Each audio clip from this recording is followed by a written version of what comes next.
আসসালামু আলাইকুম বন্ধুরা। মুন্সিগঞ্জ 3 আসন অত্যন্ত গুরুত্বপূর্ণ এবং ভাইটাল একটি আসন।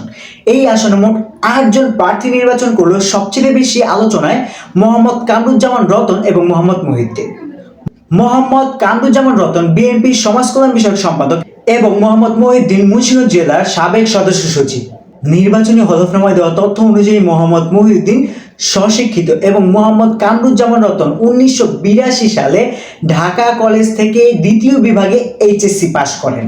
তিনি ঢাকা বিশ্ববিদ্যালয়ে 5 বছর পড়াশোনা করেন এবং 90 দশকে স্বৈরশাসক এরশাদ বিরোধী আন্দোলনে তাকে এবং আরো 11 জনকে ঢাকা বিশ্ববিদ্যালয় থেকে বহিষ্কার করা হয়। ছাত্র থাকা অবস্থায় তিনি বিএনপির রাজনীতির সাথে জড়িত ছিলেন। এবার ত্রয়োদশ জাতীয় সংসদ নির্বাচনে তাকে বিএনপি থেকে মনোনয়নপত্র দেওয়া হয়েছে। ধানের শীষে প্রার্থী হওয়াতে তিনি দল থেকে পূর্ণাঙ্গ সমর্থন পাচ্ছেন, কিন্তু বিপত্তি বেঁধেছে আরেক জায়গায়।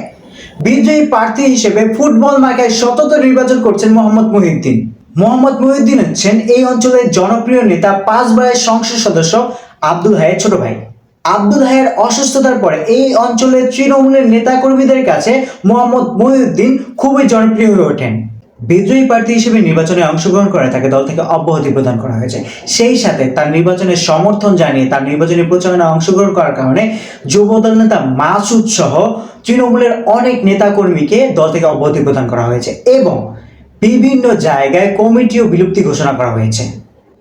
আগে যে সকল নেতাকর্মী তার প্রতি সমর্থন থাকা সত্ত্বেও তার নির্বাচনী প্রচারণায় অংশগ্রহণ করতে পারছিল না শুধুমাত্র দল থেকে বহিষ্কার হওয়ার ভয়ে, কিন্তু কমিটি বিলুপ্তি ঘোষণা করার পরে সেই সকল নেতাকর্মী তার নির্বাচনী প্রচারণায় অংশগ্রহণ করা শুরু করে এবং দলীয় সমর্থন ছাড়াই তিনি হাজার হাজার মানুষ নিয়ে জনসভা করা শুরু করেছে, যার চোখ কপালে ওঠার মতো।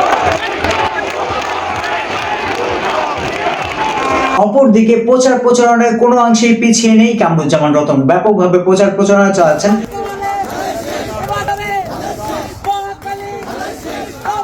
আপনার কি মনে হয় 12 তারিখে শেষ হাসি কে আসবে? কামরুজ্জামান রতন ধানের শীষ নাকি ফুটবলের মহিউদ্দিন? কমেন্ট বক্সে জানাবেন। আর হ্যাঁ, গণভোটে কিন্তু হ্যাঁ দিতে ভুলবেন না। আল্লাহ হাফেজ, দেখা হচ্ছে পরবর্তী ভিডিওতে।